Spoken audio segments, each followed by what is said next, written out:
Hello students! If you're seeing this video, then that means you successfully located your first lecture, and that is fantastic. As I said in the last video, my name is Catherine Panger and I'll be your instructor for this course. This is Sociology 300, Introduction to Sociology, and it is easily my favorite course to teach. I find that introduction courses are special in that they give students, a lot of times for the first time, a rare opportunity to challenge the world as they've seen it for their whole lives, and I look forward to sharing that experience with all of you. Today, however, we won't be talking about sociology. Today is all about understanding how to navigate this course and how to navigate Canvas. So to that effect, what follows this video are a series of tutorial videos giving you the most important information about how you can maximize the use of Canvas, followed by a review of the syllabus and all of the course expectations. So watch the videos carefully and make sure that you have a thorough understanding of what to do in this class. Thanks.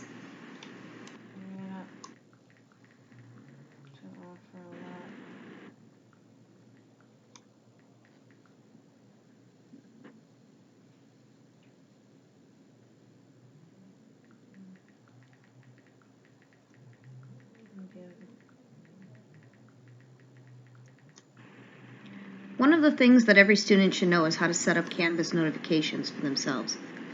One of the great features about Canvas is that it allows you to get regular notifications to your email or to whatever device you choose, letting you know your progress in the course or if anything has changed in the course content. This is super easy. The first thing you want to do this is click Account. Then after that, click Notifications. As you can see, you can get either immediate notifications, daily summaries, or weekly summaries, or have it not send you anything at all, to whatever email addresses or devices that you have set up. Now, as you can see, I have several email addresses. This is the only one that you should be contacting me at, instructor.panger@gmail.com, as is listed on the syllabus. But I have several, and you can set up as many as you like. Now, there's some options on here that you don't have access to because I'm the faculty member who actually does your grading. So that's going to show me all those notifications associated with students and the things that they submit. But a few of these things overlap. The ones that I'd like you to pay the most attention to is due date. These are great to get notifications and updates on regularly. Course content, this will help you know when I'm putting together new modules and new information has been put on Canvas for you. But probably the most important one is grading. If you want to be able to see your grades right away, updates as to your current total grade in the course, your grades on recent assignments, you can have it send you notifications that grades have been updated. This will also tell you when your grades are in, so if you want to know immediately what that grade is, you can get this, right? You can also see when your discussions have been posted, which is nice. So I encourage you all to come and take a look at this and decide, are there any things that you want notifications for, especially considering the fact that this course is online, and getting feedback from this course is going to help you keep track of the things that are going on in the absence of face-to-face contact. So I urge you all to set that up. Okay, so first I'm going to take you through each of the different tabs and areas of Canvas that you need to feel comfortable with in order to use this course correctly. Here's where you just were. This is the modules section of Canvas. You get there by clicking on this little modules tab as I showed you in the intro video. Here you'll see these blocks, like this one that I'm tracing here. And they all have these titles. Week 1, welcome to the course. They're all titled by week, as you can see. And then there's a unit name, and then there's the dates, right? So basically what's going on here is each of these little boxes represents 1 week of the course and all of the material associated with that week. So each module is going to have a lecture in it. It'll always have a lecture PowerPoint as well. It will contain whatever readings you are expected to finish by the end of that week, and you'll see what readings you're required to do in the syllabus. If there is an exam, then there will be a link among these that you can click on that will take you to your exam. And then each week we'll have a discussion section where you'll participate in some kind of course discussion in order to be engaged in the course, ask any questions that you have, and just kind of help all of us build community and further our understanding of course concepts. So I'm going to take you through the rest of these tabs one at a time, but we'll talk more about how these work later. Here's the Home tab. You remember this. This is the first page you started on. It shows you the little course intro and your link to your syllabus. Also here is a to-do list. So what this is it's showing you all of the upcoming assignments that are associated with this class. So this just helps you stay on top of what's expected. The announcements tab is a really important tab. You'll be getting announcements throughout the semester. Anytime something needs to be rescheduled or I want to send you all a reminder for something, sometimes I'll send out an announcement if an exam is coming up or if a study guide is becoming available. You're going to get them repeatedly, and so here's where you're going to see them. But in a second, I'm going to show you how to set up your notifications so that you get a notification automatically whenever there's an announcement. And you're going to want to make sure you have that set up because you want to see these as soon as they come out. Okay, so that's the announcements tab. Here's the chat tab. This is a little chat room, a sort of one-person chat room. Hello, students. It's one person because it's me right now. I'm logged in as a test student. But here you can see, basically this is just a little text chat box. And during my office hours, you'll find me in here. So if you have some question about the course that you really need to have an in-person conversation about to resolve, email isn't quite doing it or the discussion board isn't quite doing it, find me during my office hours and message me here and I'll have a conversation with you. And if you're not available during my office hours, email me and I'll see if I can set up an appointment to talk to you because I want to be able to help you out whenever I can. Also, multiple students can talk to each other in this chat room too. So if you ever want to, band with your other classmates, make a plan to meet up, study together, whatever, here's where you can do that. So there's a tab here called Files. I keep trying to get Canvas to not show you this tab. So maybe by the time the course is published, you won't see this tab anymore, or maybe partway through the course it'll be gone. But you don't really need to click on this. All this is a file structure that has all of the course files in it that you'll be accessing throughout the whole semester. But you can get all of that from the Modules tab already. Every file you need to access is available in the modules. One note on that really quickly before I continue to the other tabs. So I've had students say, oh, I really want to access that Files tab because I want to access assignments ahead of time because the modules only become available during the week that they're assigned. So if you look at the Modules tab here, for example, you can see that you can access all of these links for week 1, but you can't access any for week 2. That module is still locked. It only unlocks during the week that it opens, to make sure that you're only accessing the material from the appropriate weeks. But I've left the last module open for you, which contains all of the files from the course. So if there's ever a file that you need, you can pull it from here. Or you can pull it from a previous module. But the reason I did that is because this Files tab tends to get very unorganized, especially if I do a lot of moving things around during the course. And I don't want you to deal with that. I want you to be able to access things quickly. So ignore this tab. I recommend. Here's your Grades tab. So over here, you'll see all of the assignments that you have completed and that you have yet to complete, the total score that they are out of. As you can see, the discussions are out of 10 points and your other assignments are out of 100 points. They're also weighted. So this is the percentage of your grade that each kind of assignment is. So when you're finished doing some portion of the assignments, it's going to give you some grades or predicted grades, what proportion of the assignments completed you have, what proportion of that grade you have earned, right? So it'll show you a predicted A, B, C, D grade. So that is awesome. Totally a tool that I wish I had when I was a student. I am going to offer a word of caution, however. Oftentimes early in the semester, students will run into some kind of issue. Something won't work properly, or maybe they just forgot an assignment. Or they misunderstood the directions or something. And so for whatever reason, the first or second assignment that they put out gets a really low score. And they start to freak out because they see this, summary at the bottom showing them this really low predicted grade. A couple of notes on that. For one thing, early assignments, that's super common and that's not the end of the world. because you've got a lot of points left in the semester. And two, your first few assignments are all discussion posts. Discussion posts are extremely important for the course because you have to remain engaged and you have to create a community, really, so that we can all stay in conversation with course material. It's there to help your learning. However, it's not a large percentage of your ultimate grade. It's there to aid in your learning, and it is important. But if the first two assignments you turned in, for whatever reason, you just completely botched it up and you saw a low score, just remember that it's a smaller portion of your grade than you might fear, right? But anyway, that's a super super useful tool. So definitely make use of that. These other tabs, I don't really think I'm going to go over just because a lot of these are sort of extra things that are associated with Canvas. The People tab is useful enough. You can see other members of your class. I think you can even use this to message each other as well. But these other tabs, I have less experience using even myself, to be honest. They're sort of external to the course. So I encourage you to look into it yourself, find out more details on how they all work.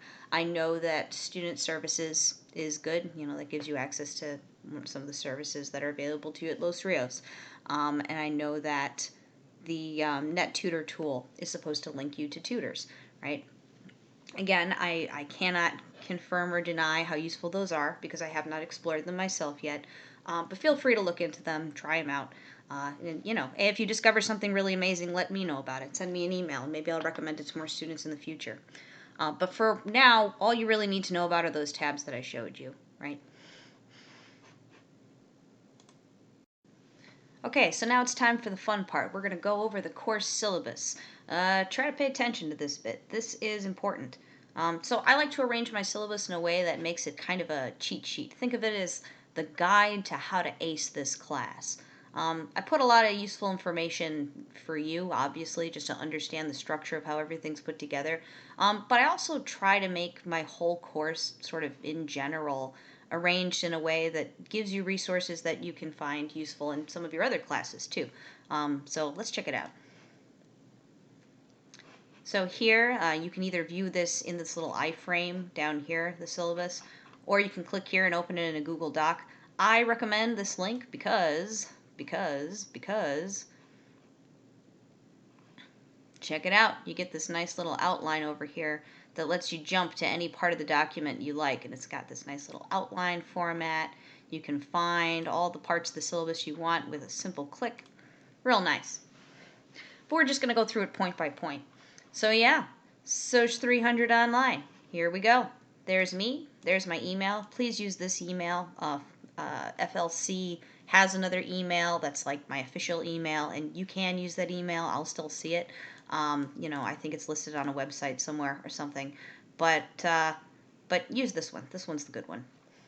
My office or the class location and hours. So there's no class location, obviously, because this is an online course, but it's weekly between specified dates. And if you, whoop, we're going to fix this. Bam. Bam. And that's the magic of a Google Doc, baby. So this is online, is the class location and hours, weekly. So there's no specific location and hours. But my office location is in RCC 1145. So if you want to come and see me in person, go to the Rancho Cordova Center in that room, and every Wednesday. So that's where you'll find me. But, you're taking an online course, so I suspect a lot of you won't be able to come and see me in person, and that's why you're taking an online course. Or, you just want to enjoy the convenience of taking a course online, right? So you might not want to come and see me in person. So at that time, when I'm in my office, you can find me in that chat area that I showed you earlier. There is one caveat, however, because I'm having my office hours in person in RCC, there's a chance that someone might come and visit me in person. And if that happens, then I might not be viewing the chat window at that particular time. So if you message me and I don't message back right away, just know that there's a chance I'm talking to a person. Doesn't necessarily mean I'm not there. Give me a little bit of time, but I'm going to try and prioritize this class just because, I don't want to leave you all hanging and wondering, where the heck is she? But just a warning. Anyway, we got a course description. I've already talked to you a little bit about that, but you can check that out.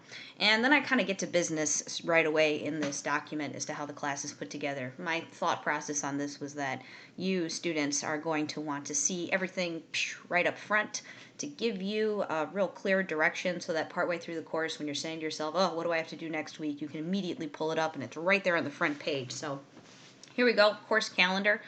Every week has a different unit. Every week has different dates associated with it. Each week opens on Sunday and closes on Saturday, right? So that's literally every week. I show you which assignments are due during which weeks here. So you can see you've got your first paper is due on week 6, for example. And these are the readings that you're going to be doing for each week, right? So this week you're just going to be reading your syllabus and all the documents that are in that first module. And later you have more readings for each associated week. And so on until the final exam. Okay, so now let's talk about how this course is set up.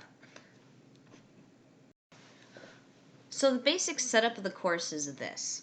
You have those series of modules that I showed you before.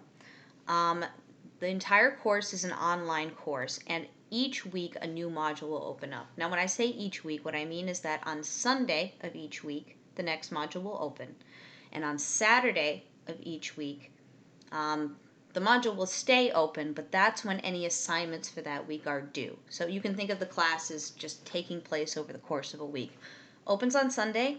Take your time during the week and manage your time however makes the most sense for you, right? To get through all the course material, however you choose to do that. But by Saturday, whatever needs to be done for that week must be done. Here's a sort of sample structure of how these modules look. This is a little different from what you're seeing on your page just because I teach more than one online class, and so they look a little bit different each, but they all follow a similar structure. I put the unit name on top. The first link is always going to be a video lecture. And then after that, I include the PowerPoint file that the lecture is based off of. So this lecture doesn't have a PowerPoint associated with it because it's just a bunch of videos. But usually it'll be based on a PowerPoint. I'll be speaking over PowerPoint slides. So you'll have access to that. After that, you're going to get a bunch of weekly files, right? So all of your readings will be located here. Before anyone asks, this class does not have a textbook. I personally think that textbook prices are ridiculous and no one should have to pay that outrageous amount of money for knowledge. So I don't assign my students a textbook. Instead, I scan readings from textbooks that I think are ideal. I choose the best chapters from each, or from journal articles or other scholarly sources, and then I compile those and I put them on here for you. So you can access them here. They'll each be in separate PDF files, and you can see them assigned to you on the syllabus. It'll tell you which readings are due which week.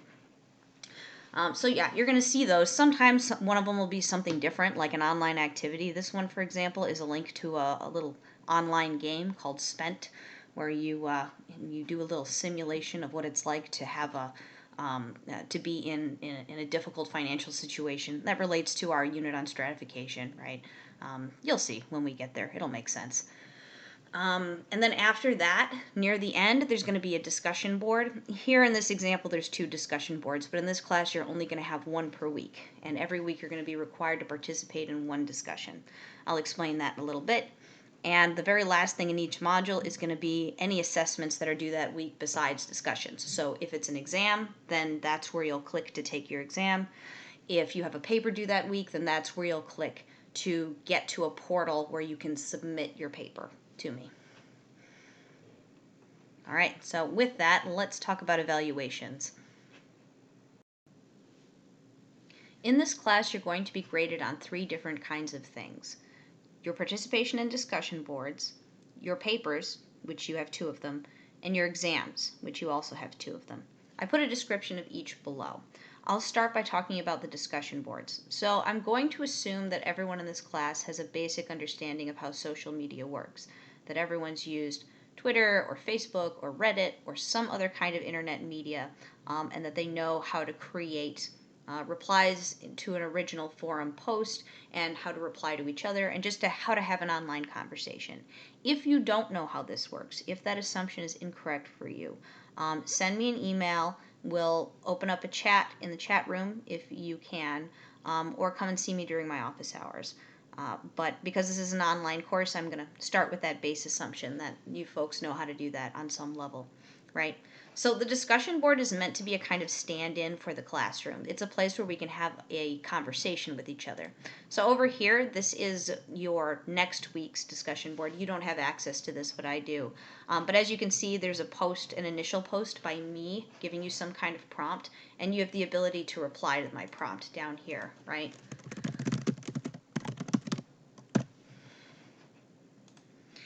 And when you reply, it's going to show your picture and your profile and your little reply there, and other people can then like or reply to your response.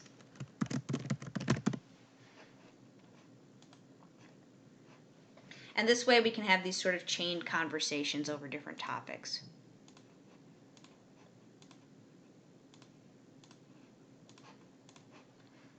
So what I'm having you do in these discussion boards is I want you to make at minimum three different posts to the discussion board in order to further the conversation. The way you're going to do that is by making one main post every week in which you describe some concept or set of concepts from class that you found interesting. Just outline some ideas you found interesting, and then you ask some question about those ideas. So this question that you ask can either be a question about something you genuinely don't understand and are hoping to get clarification on, or it can be something that's just meant to be thought-provoking. So you're asking other students' opinions or perspectives on a certain topic. Please be respectful when you're sharing your opinions, however. Remember to always have a mindfulness of everyone else in the course, and remember to review that netiquette guide that I put up in the first module. But having those discussions where we get to critically engage course content is great, right? So you could do that. You can ask for people to give their opinion on some idea, or you can ask, how do you think this idea would apply to the real world? So maybe we learned about Karl Marx's theory of class consciousness. So you can ask something like, how do you think class consciousness would change the role of the worker in society, right? Something like that. And then students could then reply to your question with their thoughts on that matter, right? And those are the other two posts that you're going to make, are reply posts, where you answer someone else's question. And you don't have to have the answer. Just reply to it in a thoughtful way. Address their questions. Say what your thoughts are on whatever it is that they posted. The goal of this is to create a conversation. So you don't need to choose the person you respond to at random. You don't need to, evenly disperse your replies. We're trying to find something that we all can, create a conversation around. So treat it just like you would Facebook or other social media. Find someone's question when you do your reply that you're actually interested in, and post a reply that's actually thoughtful. And then we'll all together start creating these conversations, right? Okay, so I have some guidelines as to how to do this for your main post, where basically I just explain how you can identify concepts that you want to ask questions about and ask an original question. Make sure that your post is longer than one sentence. Don't just write a one-sentence question. Write some context, right? So like, if you're referring to the lecture, tell us what slides you're talking about. Explain. So in this week's lecture slide, we talked about intersectionality, and intersectionality was defined as blah, blah, blah, blah, blah.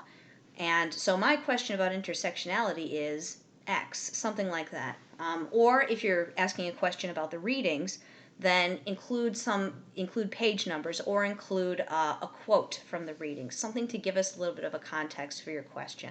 Basically, all in all, your main post should be about the length of one short paragraph. I want to emphasize short here, so like more than a sentence, more than two sentences, but don't write and write and write forever. The idea is to just provide some context for your post. In your reply post, also write a thoughtful reply. Again, doesn't need to be super long, more than one sentence, right? But you're trying to advance the conversation. The idea here is to say something that makes us continue to communicate. So I guess in that context, technically, it could be one sentence if that's all you have to say and we're going at a good clip and having a nice, fast conversation, then that's totally fine. But, try to put some thought into it because this will help us all continue to converse on whatever it is that we're talking about, right? Okay, so review that in more detail on your own, but that's the basics of how discussion boards work. Okay, so with that, I'll talk about your papers. You have 2 papers due in this class. Each of them are 20% of your grade. In the first paper, you're going to be choosing some cultural phenomenon, whatever it is you see in society, right? And you're going to analyze it using the sociological paradigms we learned in class. We haven't talked about that yet, so you may not know what I'm talking about, but we're going to basically be learning a few different sociological lenses through which social scientists see the world. And you're going to choose 2 of them, and you're going to compare and contrast how theorists from each perspective would explain whatever cultural practice you chose. So if you're worrying about how do I know what counts as a cultural phenomenon, don't worry. I'm going to provide you a full prompt for this paper a week in advance, and that is going to give you a few examples. And from those examples, you could even think of your own examples creatively. That's going to be 3 to 4 pages in length. 12-point font, legible typeface. The full prompt will have more information about formatting and also the way you format your paper. I've provided a template for you to make sure that you do it correctly. So like the page spacing, where you should put your name, and how your references section should be formatted. All of that is located in the first module. The short answers to how should I format my paper are as follows. Your paper is going to be in the format of that template that I uploaded, and your citations, just your citations, are going to be in ASA format. ASA format is explained in a document in that first module as well. So review it and understand that it's there for you to use when you write those papers. In the second paper, you're going to find an advertisement and analyze it from a sociological perspective. You can find the advertisement anywhere you want. You can get it online. It could be a YouTube video. It could be a magazine ad. It could be a screenshot of an advertisement you saw on social media. Whatever advertisement you find is fine, as long as it's an advertisement. And then, one thing, make sure that it is recent. Do not choose an advertisement that is, 10, 20 years old or something that was like in some don't find an advertisement from like the 70s or something, like find something that was within the last 5 years if you can. And then you're going to make an argument. Does it reinforce cultural stereotypes or resist them? Again, there's going to be a full prompt online, 4 to 5 pages for the paper. Just make sure you look at it when that comes out. There will be 2 exams in this class, 1 midterm exam and 1 final exam. These are non-cumulative exams. So in other words, whatever you have not been tested on in the first exam, you will be tested on in the second exam up to that point. So like the units prior to the first exam, you get tested on in that one, and then the rest of the units you get tested on in the second one. These always are going to have the same format. 15 multiple choice questions worth 2 points each. 5 short answer questions. A short answer question requires you to answer with 2 to 4 sentences. And 2 essay questions, which require you to write a much more lengthy response. And those are 20 points each, right? So study guides are going to be made available on Canvas at least 1 week before each exam. So you're going to have plenty of time to study. And I'll also give us opportunities to review that information. And if you want to review, we can also use the discussion boards for that too. Okay, we're working at a good clip here. Now let's talk about course policy. So these are all of the rules concerning how I'm conducting the course. This is the contractual, or the most contractual-ish part of this syllabus, right? Okay, so my policy on grading. On your assignments and your exams, you're going to be evaluated based on how well you understand course concepts, how well you apply those course concepts to the subject matter of the prompt, and how organized and systematic your writing is in the argument, and the use of proper grammar and formatting in your essay. So in other words, I'm looking for you to show me what you learned in class, use those concepts to explain something that is real, do it in an organized way, and format your paper properly, right?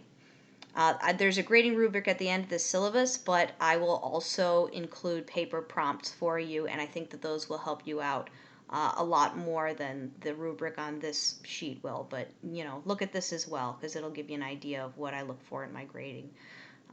So, yeah, and your discussion posts are not going to require you to write essays, so they're not going to be quite the same. But your assignments and your exams are going to require you to have that extra level of systematic argument. Here are my assignment format and submission guidelines. These are going to also be on your paper prompts. 5-paragraph essay format. Doesn't need to be exactly 5 paragraphs, but you should remember how to do this from high school. Double space, 12-point font. Choose a legible font. The citations are going to be in ASA format. Again, to know how to do ASA format, look for that document in the first module. And there are only some file formats that I will accept. So do not, when you go to turn in an assignment, do not try to turn it in a file format that is not one of these. It must be either a PDF, a doc file, a docx file, or a .txt file. Do not turn in file formats in .pages format. I will not accept it because I do not have a Mac and I cannot read it. You must first convert your file to one of these file formats. If you don't know how to do this, if you need help, send me an email, send me a message in the chat, and I will walk you through how to convert your file to a PDF format.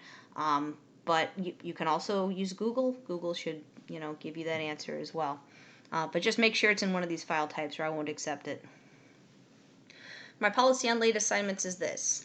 I will not accept late discussion posts. Once the portal for discussion is closed, the opportunity to participate in the discussion meaningfully is ended. So in other words, once Saturday comes around each week, there's no point posting in a discussion because no one's talking anymore. You're no longer advancing the conversation that we're having in class, and that's the whole point of a discussion board.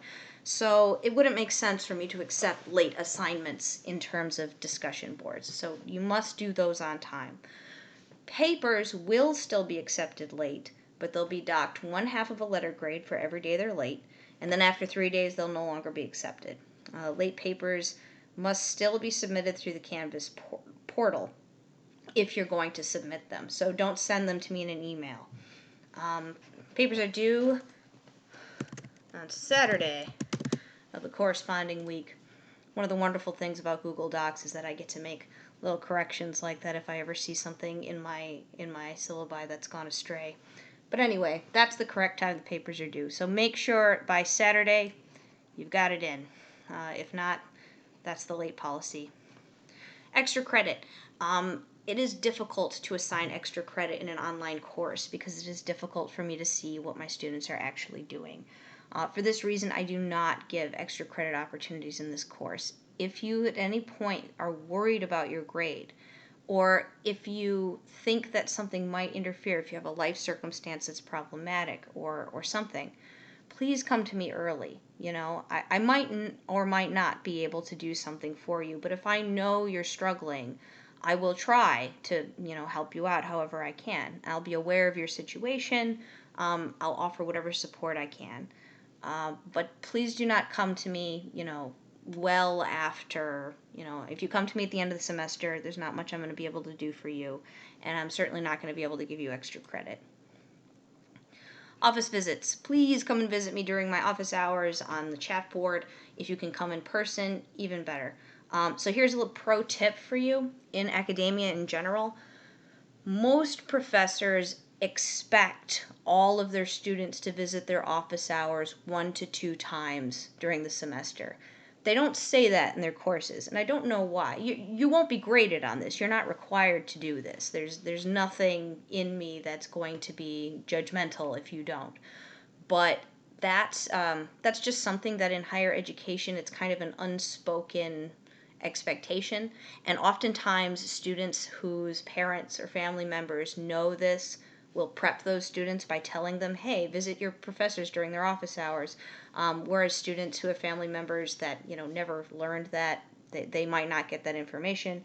I think that's totally unfair, so I'm just telling you outright that's something that instructors across the board agree on, that their students should come and see them for something during their office hours. So just a little piece of cultural capital for you there. Later in the semester, we're going to learn what cultural capital is, but little tidbit. So please come and see me. Email. Please ask me questions via email if you need help with anything. You can expect a response from me after 24 hours.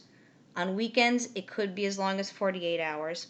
I realize that for an online course, that's a bit of a gap, but I do have a busy life. But I will try. I will try to be as responsive as possible to all of your inquiries. And if you ever need a more in-depth reply, then please see me in the chat room or set up an appointment to talk to me. I will be happy to set up appointments with students to see them in the chat room if they need to have a conversation with me. I always do what I can to help my students out. Special accommodations. So here I have some information about how you can get special accommodations from the school, but I also just want to say that, I personally care deeply about helping students out when they have some kind of disability, right? I feel it. You know what I mean? I feel that. So if you have a disability, I encourage you to feel empowered to come to me and to tell me what's going on. Of course, you're not morally required to. It's your own business. And people don't always feel safe approaching instructors with their personal disabilities and life issues. But I hope you'll feel empowered to do that, because if you do, I will do what I can to help you out. Okay, discussion etiquette. So I posted that netiquette, quote unquote netiquette guide for you all in the course modules. So please read that. That tells you the ins and outs of etiquette. But essentially, all this paragraph is telling you is that we are all real people in this course. The internet can feel like an anonymous place. And so oftentimes we post things and we don't think about the repercussions that those have for real people in real lives, because it all just feels so unreal. This is a reminder, we are all human. Remember and think about who might be seeing your post, and please be respectful to them, and please be respectful to each other. On that same note, if I ever say something that is not inclusive, right? So we're going to be talking about identity, equity, inequality in this course. Sociology is all about social problems and inequality, right? So because of that, we're going to have some hard conversations, potentially, right? We're going to talk about real issues. When that happens, if I ever use language that is not fully inclusive, I also hope that you'll feel empowered to approach me and let me know. I want to make sure that all of my students feel that this is a safe place where they can talk about their thoughts and feelings and feel accepted, right? So I hope that you'll let me know if that ever happens. Academic integrity. So this is the section on plagiarism. I'm not going to read this paragraph to you either, because I hope you already know what it says. Don't plagiarize in this class. Don't copy and paste things from websites, especially into your exams. I've seen students do this before. Every time I see this, they get a 0. I do Google the statements that people put in their exams and in their papers, and I also use plagiarism checking software, and I also can kind of tell when students plagiarize after many years of grading. And besides, it's immoral, and don't do it. Don't plagiarize. If I catch a student plagiarizing, they will receive a 0 on that assignment, and a student could potentially be expelled from the university if they plagiarize and it's a severe case. Don't make me have to take those steps, please. Okay, so attached is a full list of campus resources, including computer labs, a learning resource center, and a writing center, library information. If you have something that you're struggling with, I think even if it's food insecurity, even if it's difficulty accessing technology, whatever it is that whatever barrier that you might be facing in life to advance your learning, Folsom Lake may have a resource to help you out. So look through this resource list that I've included here. Check each of them and think to yourself, are any of these going to be useful to me? And consider reaching out to them, calling these numbers and checking it out. Okay, well, that's it for the syllabus. I think that's everything that needs to be covered in terms of the strictly business portion of the course. So I'll catch you on the flip side. There is one last thing that we need to discuss in order to make you fully prepared for this course, and that is for me to walk you through how to complete your first assignment. Your first assignment is to participate in a discussion section where you're going to be introducing yourself and creating a profile for yourself on Canvas. This is going to be helpful for you not just in this course, but in future courses as well.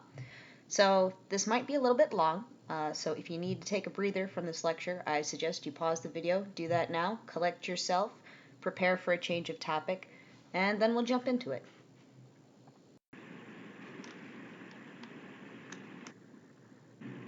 One of your first assignments in this course is going to be creating an online profile for yourself in Canvas. This is important in an online course because since we can't have the same kind of face-to-face interactions we would have in a normal sit-down course, having a picture of yourself and a little biography goes a long way to helping us establish personal connections and make sure we know who we're talking to in discussions. Later on, I'm going to have you take a screenshot of that profile and post it into the discussion that we have for this first module. I'll explain how to do that part later, but for now let's just talk about how to set up your personal profile. First, from the main page, click on Account. Then, go to Profile. As you can see, you have a page to put your profile in. Mine's already filled in, but yours will be blank. You'll also have a circle here with a question mark in it rather than an actual photograph. To add a photograph, hover over the spot and click on the pencil. Here you have a few options for taking a picture. You can either choose a picture from your machine, navigate through the file folders and choose a picture of yourself you like, or you can take a picture directly if your laptop has a camera that it can do that with. When that happens, you're going to get a little window that says, will you allow lrccd.instructure.com to use your camera? Now, you can't see the top of that window because my screen capture software is cutting it off, but that's what it says up top. Click Allow, and there I am. Hi. Now you can click Take Picture and Save. And bang, you got a picture of yourself. Next, you're going to want to add a biography. To do that, click Edit Profile. I recommend that you talk a little bit about your academic history, what it is that you're interested in getting out of your courses, or just something interesting about yourself. It doesn't matter that much. Just put something so that we can get to know you. After that, click Save Profile. And that's it. You're done.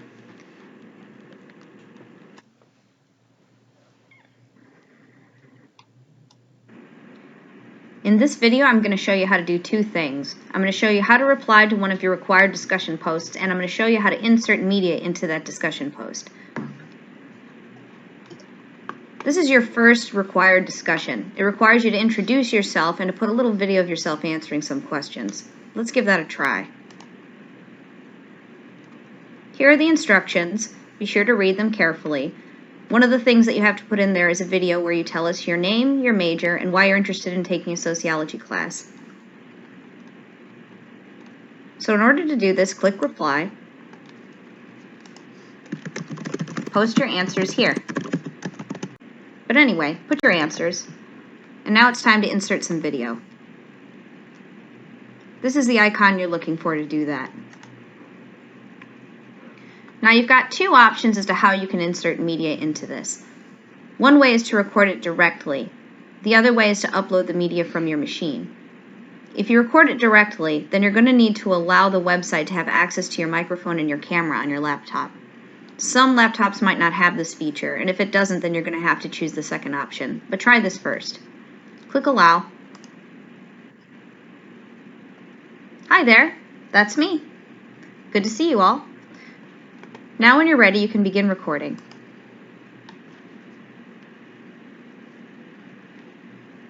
Now's the time to answer the questions that are posted in the prompt. Good job. And now you click Finish. Ta-da! Give your video a title and click Save.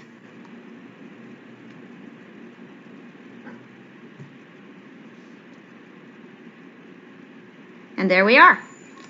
Now, there is a chance that that won't work or that it'll be buggy.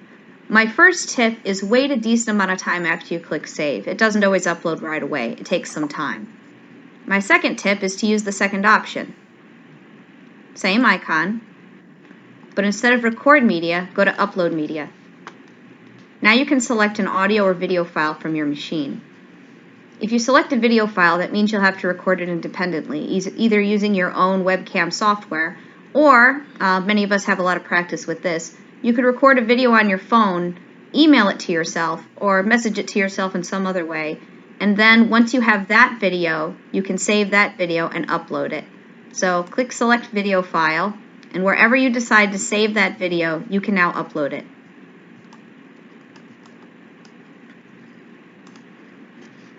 If absolutely none of that works, at least include an audio file. I want to be able to hear all the students saying their names so that I know how they're all pronounced. Plus, I just want to get to know you all, and I want us to be able to have fluid conversations with one another. So be sure to do your best to get this done. But if anybody has technological problems where they absolutely cannot get that video up there, just let me know right away and we'll talk about it. But please do try. Okay, so that's that. After you're done with everything and you feel you've answered all the questions in the post sufficiently, and again, review the rubric. Discussions are an important part of this course because it's an online course and we can't have face-to-face conversation. But once you feel confident, hit post reply. And now it is posted. Good job. You also have the option to like replies. Liking your own replies is considered bad form on the internet, I think, but in this case I'll make an exception. And that's it.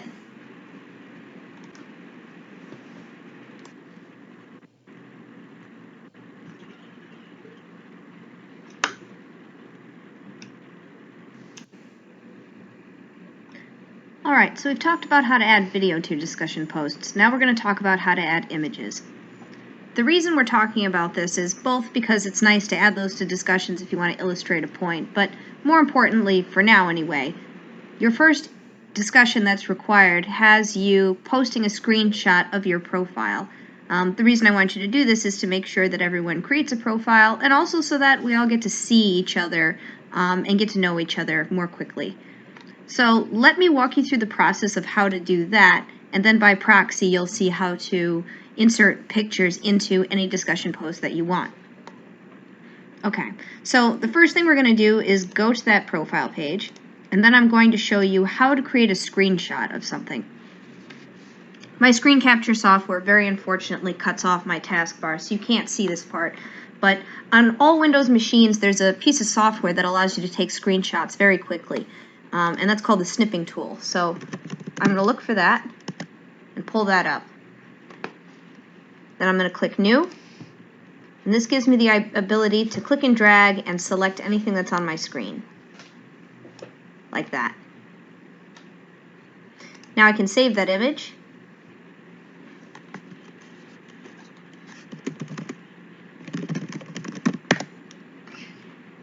and I have a screen capture. There's another way to take a screenshot as well. On Windows machines, you can hold Alt and hit print screen, and what that's done is it's taken everything that's on your screen and copied it, everything that's in the window that's presently open.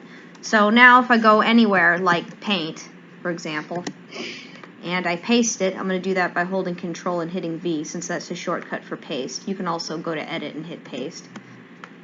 But there we are. We have our image.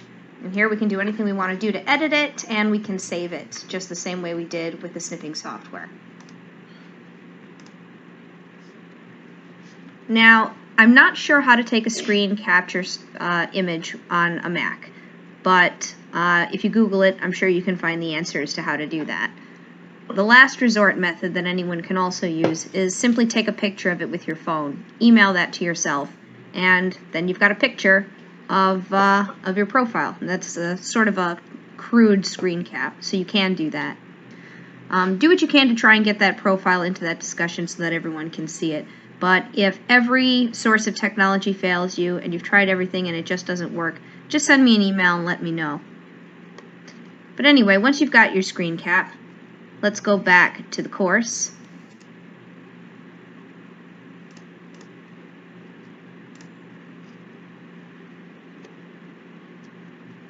And let's go to the module.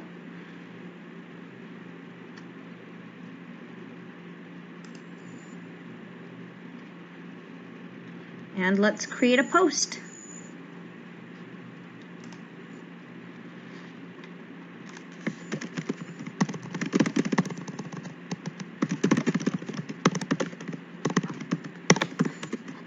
Forgive my typos. Anyway, now that we've created our post, we can embed an image. This icon is the one we're looking for, embed image. Now, if you had found an image online you wanted to put on here, that's another option, in which case you would simply put the URL for the image in here and that would embed it. But we're not going to do that. We're going to click on the Canvas tab instead. Now when you click on Canvas, it shows you a file system. That's where all your files are. You have your own file system on Canvas. So just choose a place and decide that you're going to put a file in that place. Upload file. I'm not really sure where I saved that screen capture, so I'm just going to choose one of these. But the point is that you would just find that file wherever you had saved it in your file system and select it and then hit open. Now you've done that, you click update and the image is now inserted into your discussion post. So now when you post the reply, the image appears as well. And that is how you embed an image in your discussion post. So when you're following the directions on this discussion, remember to get that screen cap of your profile as you set it up.